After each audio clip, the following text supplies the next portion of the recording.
1947 এর পর থেকে ভারতবর্ষ থেকে প্রচুর আসামি বিদেশ চলে গেছে, তাদেরকে ট্রেস করা যায়। প্রত্যাবর্তন যে চুক্তিটা দুই দেশের মধ্যে থাকে সেটা এফেক্টিভ হয় আবার হয়ও না। হয়তো ইনভেস্টিগেটিং এজেন্সি সেই অভিষেকের মতো লোকদের ব্যাপারে সেই রিস্ক নিতে চাইছেন না।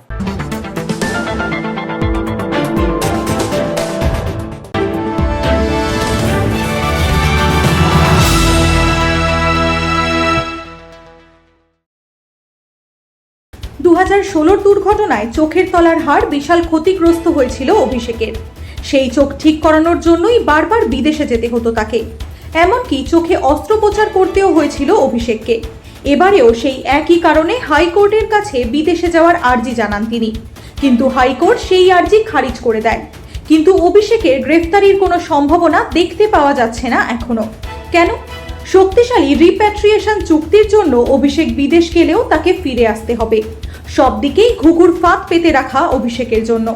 তবে কি এবার যুবরাজের গ্রেফতারির পালা? অভিষেক বন্দ্যোপাধ্যায়ের চোখের চিকিৎসার বিদেশ সফর বাতিল, কিন্তু বিজেপি এখনো তাকে গ্রেফতার করছে না। প্রমাণ ছাড়া কোনো সিনিয়র বিজেপি মন্ত্রীর পক্ষে তার বিরুদ্ধে অভিযোগ তোলা কি ন্যায্য? আর যদি প্রমাণ থেকেই থাকে তাহলে গ্রেফতার কেন করা হচ্ছে না? দেখুন, অভিষেক বন্দ্যোপাধ্যায়কে গ্রেপ্তার করাটা বিজেপি বা ভারতীয় জনতা পার্টির কর্তব্য নয়। এটা ইনভেস্টিগেটিং যেগুলো এজেন্সিস রয়েছে, it is their duty. But গতদিনে যেটা বিদেশ যাত্রার কথা বললেন, এখন তো হাইকোর্ট সুপ্রিম কোর্টের লাইভ স্ট্রিমিং চলে, গোটা দেশবাসী এখন বিচার প্রক্রিয়া দেখেন।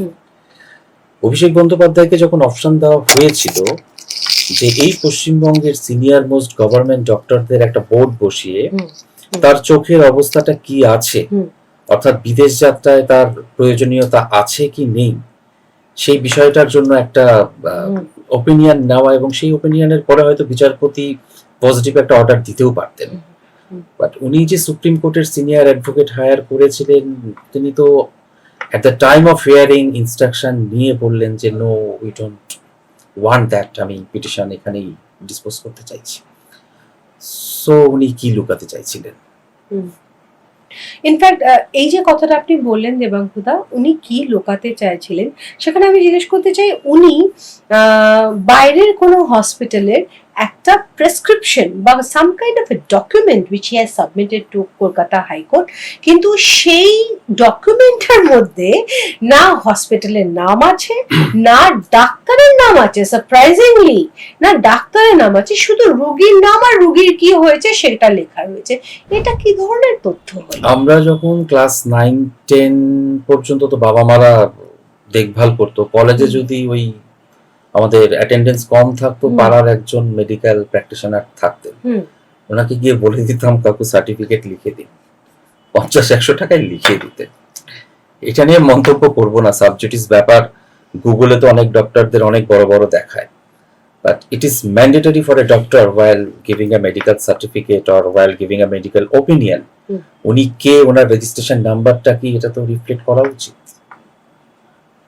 দেবাঙ্গতা, এই যে প্রমাণ ছাড়া কোনো সিনিয়র বিজেপি মন্ত্রীর পক্ষে তার বিরুদ্ধে অভিযোগ তোলা কি ন্যায্য?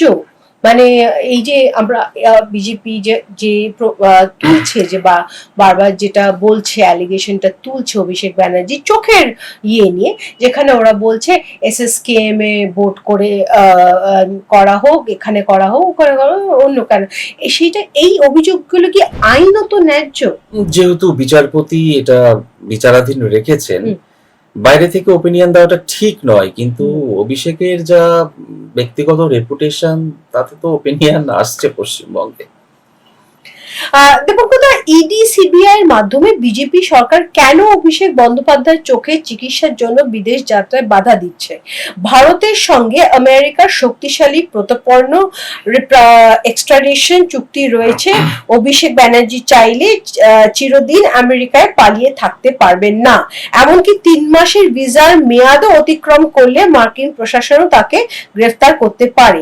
তাহলে তাকে যেতে বাধা দেওয়া হচ্ছে। দেখুন, প্রথমত বিজেপি এখানে রিলেটেড নয়, আর ইনভেস্টিগেটিং এজেন্সিজ যখন একটা বিষয়ের উপরে তদন্ত করে, ওই অভিষেকের বিরুদ্ধে তো বোধহয় 10-15টা মামলা বোধহয় পেন্ডিং আছে, সাইবার ক্রাইম থেকে শুরু করে বিধাননগর থেকে শুরু করে আপনি বিভিন্ন থানায় খবর নিলে বোধহয় ওর বিরুদ্ধে 14টা অভিযোগ আছে। এফআইআর তো যখনই একটা সেন্ট্রাল এজেন্সি, সেটা ইডি বলুন সিবিআই বলুন, যখন ইনভেস্টিগেট করছে, ইনভেস্টিগেটিং এজেন্সির কাছে দুটো মোস্ট ভাইটাল অ্যাসপেক্ট থাকে। এক তো হচ্ছে এভিডেন্স কালেক্ট করা, এবং আর একটা দিকও দেখা যে এভিডেন্সটাকে ট্যাম্পার করা হচ্ছে কিনা, আর মামলার যারা মূল অভিযুক্ত তারা পালিয়ে যাচ্ছে কিনা। আপনি একটা কথা বললেন, আমেরিকা বা অন্য কোনো দেশে গেলে তাদেরকে ফিরিয়ে আনা যায়, 3 মাসের পর ভিসা চলে যায়, but it is a fact 1947 এর পর থেকে ভারতবর্ষ থেকে প্রচুর আসামি বিদেশ চলে গেছে, তাদেরকে ট্রেস করা যায়নি। প্রত্যাবর্তন যে চুক্তিটা দুই দেশের মধ্যে থাকে, সেটা এফেক্টিভ হয় আবার হয়ও না। হয়তো ইনভেস্টিগেটিং এজেন্সি সেই অভিষেকের মতো লোকদের ব্যাপারে সেই রিস্ক নিতে চাইছেন না। আর এখন তো বিষয়টা বিচারাধীন। ক্যালকাটা হাইকোর্টের একজন সিনিয়র মোস্ট জাজেস যেভাবে বিচারটা করছেন, এটা তো দেশবাসী দেখছে। সেই বিচার প্রক্রিয়ায় উনি কিন্তু একটা সঠিক পদ্ধতি নিয়ে এগোচ্ছিলেন, কিন্তু কোনো একটা জায়গায় তো সন্দেহজনক পরিস্থিতি উনি সৃষ্টি করে দিলেন। ওনার কোথায় সমস্যা আছে যে সরকারি হাসপাতালের একজন ডাক্তার ওপিনিয়ন দিতে পারবেন এবং সেই ওপিনিয়ন নিয়ে উনি যেতে পারবেন না? That is আনকানি about Abhishek Bandyopadhyay. আইনি বিশেষজ্ঞদের একাংশের মতে যদি তিনি সত্যি পালাতে চাইতেন তাহলে নেপাল, বাংলাদেশ সহ অন্য কোনো দেশের মাধ্যমে এমন একটি তৃতীয় দেশে যেতে পারতেন যাদের সঙ্গে ভারতের প্রত্যর্পণ চুক্তি নেই, যেমন ওয়েস্ট ইন্ডিজের একাধিক দ্বীপরাষ্ট্র। সে ক্ষেত্রে আমেরিকায় যাওয়ার কোনো প্রয়োজনই ছিল না। এই যুক্তিটা কিভাবে দেখছেন আপনি? দেখুন, west Indies, Nepal, Bhutan, the funny thing is, আপনি ইউএসএ তে একজন অভিযুক্ত হয়ে ভারত থেকে যাচ্ছেন, who guarantees you that they will return, he will return? United States of America এখনো পর্যন্ত পৃথিবীর মধ্যে যতগুলো রাজনৈতিক অপরাধী আছে তাদেরকে শেল্টার করে বসে আছে, সেই লিস্ট আমরা দিতে পারি। আমেরিকা গোটা বিশ্বের, আপনি যেখানে যেখানে গণতান্ত্রিক দেশগুলোতে গণতন্ত্র পূর্ণ হয়েছে, আইদার রুলিং পার্টি থেকে বা অপোজিশন পার্টি থেকে কাউকে না কাউকে আশ্রয় দিয়েছে, তাদেরকে ফেরানো হয়নি, যুক্তি দেওয়া হয়েছে পলিটিক্যাল। কিন্তু অভিষেকের ক্ষেত্রে ব্যাপারটা কিন্তু শুধু পলিটিক্যাল ডিসপিউটের মধ্যে আসবে না, কত করাপ্টেড, ওর এগেনস্টে ক্রিমিনাল অ্যালিগেশন আছে, সেই অ্যালিগেশন গুলোর তদন্ত হওয়া উচিত, এবং আগামী দিনে আরো বড় বড় অপরাধের তদন্তের নাম উঠে আসতে পারে। Who will guarantee that he will come back from USA? ওখানে গিয়ে পাসপোর্ট ফেলে দিয়ে কোনো রেস্টুরেন্টে গিয়ে ওই থালা বাসন ধুয়ে যদি লুকিয়ে থাকে সারা জীবন, কে ধরার গ্যারান্টিটা দেবে? This is a risk factor. এই যে অভিষেক ব্যানার্জিকে এতদিন ধরে ইডি, সিবিআই, এনআইএ, আইটি বারবার করে তলব করছে, ভয়েস স্যাম্পল নিচ্ছে, আর এরা তো সবাই সেন্ট্রাল এজেন্সিস, কিন্তু গ্রেফতার কেন করছে না? এমনকি শান্তিনিকেতন বাড়ির সামনেও যখন সবকিছু 4 মের পর সবকিছু তুলে নেওয়া হলো, সিকিউরিটি তুলে নেওয়া হলো, এটা হলো ওটা হলো, সবকিছু হলো, কিন্তু যেটা বিজেপি বলেছিল যে বেআইনি একটা কনস্ট্রাকশন, বিজেপি তো অনেক বেআইনি কনস্ট্রাকশন আজকে কলকাতা শহরে বুলডোজ করে দিচ্ছে, শান্তিনিকেতনকে বুলডোজ করছে না, অভিষেক ব্যানার্জিকে কেন গ্রেফতার করছে না? দেখুন, আমি আবারও বলছি, গ্রেপ্তার করা বা তদন্তের দায়িত্বটা বিজেপির নয়, এটা একটা ইনভেস্টিগেটিং এজেন্সির কাজ। আর বিং এ ক্রিমিনাল লয়ার আমরা নিজেরাও বুঝি, arrest is not mandatory in every and each investigation. যেটা দরকার হবে, যার বিরুদ্ধে তদন্তটা হচ্ছে সে যেন পালিয়ে না যায়, সে যেন সাক্ষীদেরকে ইনফ্লুয়েন্স না করে, সে যেন এভিডেন্স ট্যাম্পার না করে। আপনি সিবিআই বলুন, ইডি বলুন, যে কোনো ইনভেস্টিগেটিং এজেন্সিকে এটা দেখতে হবে যে এভিডেন্স গুলো কালেক্ট করা হচ্ছে সময়ের মধ্যে চার্জশিটটা আনতে পারছে কিনা, যে এভিডেন্স গুলো কালেক্ট করছে তার যা সোর্স উইটনেস থাকবে সেগুলোকে অভিষেক বন্দ্যোপাধ্যায় বা তার টিম ইনফ্লুয়েন্স বা ম্যানিপুলেট করতে পারছে কিনা। That's the essence. যে কটা মামলা পেন্ডিং আছে, ও যদি অ্যারেস্ট না হয়ে চার্জশিট হয় এবং তারপর যদি জেল হয়, কনকারেন্স বেসিসে যদি কনভিকশন হয়, অভিষেক ব্যানার্জির বাদবাকি জীবন জেলে কাটবে। রাজ্যের স্বাস্থ্যমন্ত্রী শারদ দত্ত এবং নগরায়ণ মন্ত্রী অগ্নিমিত্রা পাল অভিষেক বন্দ্যোপাধ্যায় চিকিৎসার সফর নিয়ে কটাক্ষ করেছেন। তাদের বক্তব্য, ভারতে চিকিৎসার টাকা না থাকলে তারা অর্থ দেবেন। পাশাপাশি দাবি করেছেন গ্রেফতার এড়াতেই তিনি বিদেশ পালাতে চাইছেন এবং তার চোখের চোটও নাকি ভুয়ো।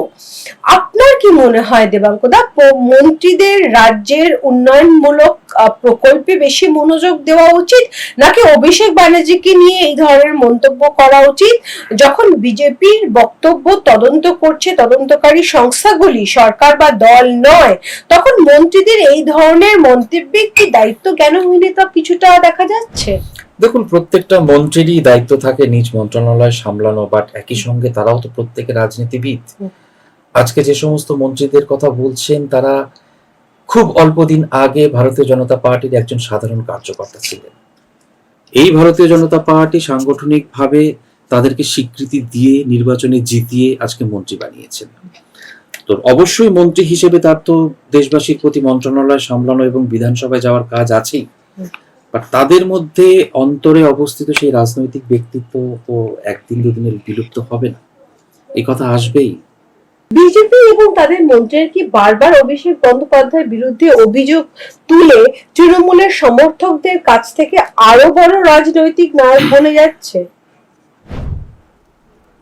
তৃণমূল পশ্চিমবঙ্গে একটা ক্লোজ চ্যাপ্টার। এখন না কারোর নায়ক হওয়ার আছে, না কারোর মহানায়িকা হওয়ার আছে। This is a close chapter in West Bengal. কিন্তু যেটা ক্লোজ হয়নি সেটা হচ্ছে দীর্ঘদিনের এই দুর্নীতি। বিগত 15 বছর এই পশ্চিমবঙ্গে অর্গানাইজড করাপশন হয়েছে।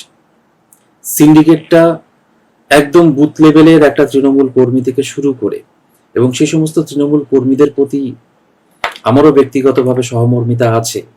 নিছক 100-200 টাকার কাটমানির পরিবর্তে তাদের মালিকরা যে যত বড় দুর্নীতিগুলো করে গেছে সেটা পাহাড় সমান। এগুলোর বিচার হওয়া উচিত। নায়ক নায়িকা হবেন, দুর্নীতির নায়ক নায়িকা হবেন। কিন্তু দেবাঙ্কদা, সেই তৃণমূল থেকেই তো, যে তৃণমূলকে নির্বাচনের আগে দলের সভাপতি আমাদের মাননীয় শ্রমিক ভট্টাচার্য বলেছিলেন বিজেপির দরজা তৃণমূলের জন্য সব সময় বন্ধ থাকবে। সেখানে আমরা দেখতে পেলাম 60 দিনের মধ্যে তৃণমূল থেকে 3 জনকে নেওয়া হলো এবং তার মধ্যে একজনকে তো বালি চুরি নিয়ে সুকান্ত বিশ্বাস নিজেই কথা বলেছেন, সেটা ভিডিওতেও রয়েছে যে সন্ধ্যাবেলা বালি চুরি করো।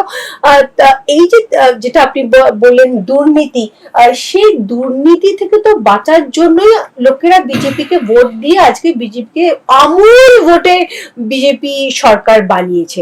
কিন্তু কোথাও না কোথাও তো সেই বিজেপিরই আবার তৃণমূলীকরণ হয়ে যাচ্ছে দেবাঙ্কদা। দেখুন, এই বিষয়টা পশ্চিমবঙ্গ বাসীকে ভাবিয়েছে, কিন্তু এই যে তৃণমূল কংগ্রেস থেকে জিতে আসা যে সমস্ত বিধায়ক এবং এমপিরা আজকে ভারতীয় জনতা পার্টির শেল্টারের দিকে আসার চেষ্টা করছেন, এই বিষয়টা শুধু রাজনৈতিক দৃষ্টিভঙ্গি থেকে বা পশ্চিমবঙ্গের দুর্নীতির দৃষ্টিভঙ্গি থেকে দেখলে হবে না। আমি নিজেও একজন রাজনৈতিক ব্যক্তিত্ব, সুপ্রিম কোর্টের প্রধান বিচারপতিও তাই, তিনিও ভোট দেন। তো রাজনীতিটাকে দূরে রেখে আমরা যদি রাষ্ট্রের নীতি, দেশটাকে ভাবি, আমরা আজকে ভারতবর্ষ যে যুগের সন্ধিক্ষণে দাঁড়িয়ে আছি, আমাদের এই ডেমোক্রেটিক সিস্টেমের মধ্যে, এই পার্লামেন্টারি ডেমোক্রেসিতে, যেখানে 2/3 মেজরিটি নিয়ে গুরুত্বপূর্ণ বিল পাস করাতে হয়, আর কিছু আলতু ফালতু লোকের জন্য দেশের স্বার্থের বিলগুলো আমরা পাস করাতে পারিনি, এই বিষয়টা মানুষকে বুঝতে হবে। এবং যে জিওপলিটিক্যাল অ্যাসপেক্টের সামনে ওয়েস্ট বেঙ্গল দাঁড়িয়ে আছে, যে ভৌগোলিক অবস্থানে আমরা দাঁড়িয়ে রাজনীতিটা করছি, সেখান থেকে মানুষকে গভীরভাবে ভেবে দেখতে হবে যে বৃহত্তর হিন্দু সমাজ গঠনের ক্ষেত্রে নিজেদের একটু লেনিয়েন্সির জায়গাটা রাখতে হবে। এবং এটা আমার ব্যক্তিগত ওপিনিয়ন, ভারতীয় জনতা পার্টির উচ্চ নেতৃত্ব এ বিষয়ে বিবেচনা করেই সিদ্ধান্ত নিয়েছে। কার্যকর্তারা মানে নিজের জানের ওপর লড়িয়ে আজকে বিপুল সংখ্যায় ভোট মানে মানে প্রচন্ড রকমের কাজ করে বিজেপিকে এই ম্যাজিক নাম্বারটা এনে দিয়েছে, যে নাম্বারে বিজেপি সরকার গঠন করলো সেই ম্যাজিক নাম্বারটা এনে দিয়েছে। তারা আজকে অনেকটা কিরকম ফিল করছে? তারা তো কিছুটা বিট্রেড ফিল করছে দেবাঙ্গদা। বিট্রেড ফিল করার কিছু নেই। প্রত্যেক ভারতীয় জনতা পার্টি যেদিন ভারতীয় জনতা পার্টির পতাকাটা ধরে, তাদের হৃদয়ে, অন্তরে এবং মননে একটা প্রতিজ্ঞা নিতে হয় দলের চেয়ে দেশ উপরে। তো যদি রাষ্ট্রহিতে, দেশের স্বার্থে কোনো সিদ্ধান্ত একজন রাজনৈতিক কর্মীকে অন্তরে কিছুটা দুঃখ চাপা দিয়েও সহ্য করতে হয়, বিজেপির কর্মীরা সেটা করে নেয়। মমতা বন্দ্যোপাধ্যায় ও অভিষেক বন্দ্যোপাধ্যায়কে ঘিরে রাজনৈতিক আক্রমণের বাইরে উঠে এসে বিজেপি কেন রাজ্যের উন্নয়নের বড় বড় চ্যালেঞ্জগুলির দিকে মনোযোগ দিতে পারছে না? দেখুন, ইটস অনলি বোধহয় 3 মান্থস হয়েছে আজকে যে জায়গাটা থেকে পশ্চিমবঙ্গে এই ভারতীয় জনতা পার্টির সরকারের দায়িত্বটা নিয়েছে, that was a devastating scenario. আপনি প্রত্যেকটা দপ্তরের কোষাগারগুলোকে যদি অডিট করেন, আপনি বর্ডার অঞ্চলগুলোর যদি ল অ্যান্ড অর্ডার সিস্টেমগুলোকে, ল অ্যান্ড অর্ডার সিচুয়েশনগুলোকে একবার অ্যানালাইজ করেন, জনবিন্যাসকে দেখেন, এবং এই যে রাজ্যের তরফ থেকে যে মেলা খেলা করে যে দেউলিয়াপানাটা করা হয়েছে, এটা যদি কেন্দ্রীয় সরকার ভারতীয় জনতা পার্টির না হতো, আমি বলতে একটু দ্বিধাও করি না পশ্চিমবঙ্গ বিজেপি এই পশ্চিমবঙ্গের দায়িত্ব নিয়ে হয়তো রাজ্য সামলাতে পারতো না। আজকে মাথার উপরে নরেন্দ্র মোদী আছে, কেন্দ্রীয় সরকার আছে, পশ্চিমবঙ্গ বিজেপি সামলে নেবে, এই পশ্চিমবঙ্গ সরকার সামলে নেবে, এইটুকু আশা রাখি। যদি অভিষেক বন্দ্যোপাধ্যায় সত্যি অপরাধী হন, তাহলে বিজেপি ও ইডির দাবি অনুযায়ী এত বিপুল প্রমাণ থাকা সত্ত্বেও আবারও আমার একই প্রশ্ন, সেটা দেবাঙ্গদা, কেন গ্রেফতার হচ্ছে না?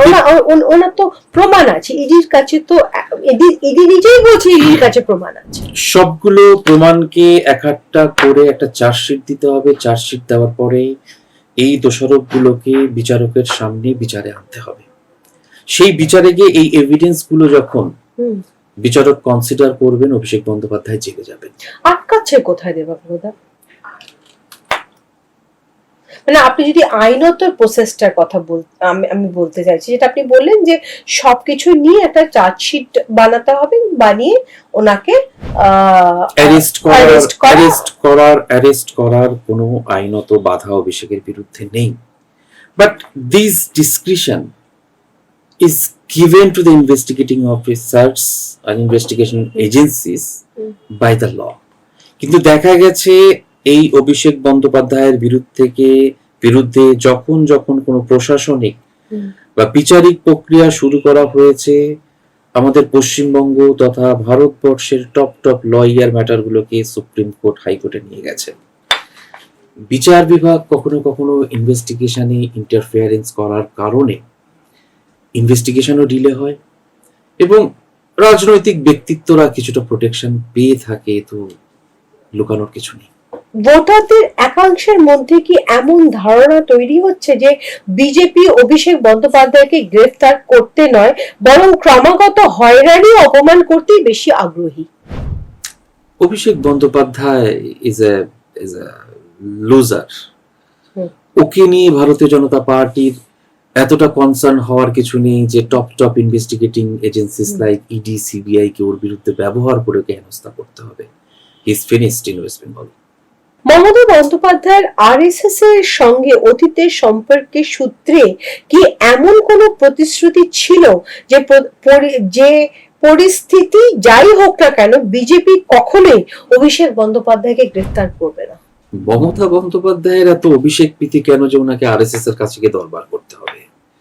অভিষেক বন্দ্যোপাধ্যায় তো ব্যাঙ্গালোর থেকে ঠিক কত সালে মনে করতে পারবো না, তৃণমূল ক্ষমতায় আসার অনেক পরে ব্যাঙ্গালোর থেকে ওই গালফোলা অবস্থায় এসে এখানে জিম টিম করে রাজনীতি করতে জয়েন করলো। মমতা বন্দ্যোপাধ্যায়ের এত কিসের আত্মিক টান যে ওনাকে আরএসএস এর কাছে গিয়ে দরবার করতে হয়? আর আরএসএস নামটা যখন নিলেন, আমার মনে হয় না আরএসএস এর মতো কোনো সংগঠন রাজনৈতিক কোনো ব্যাপারে খুব একটা ইন্টারফেয়ার করে।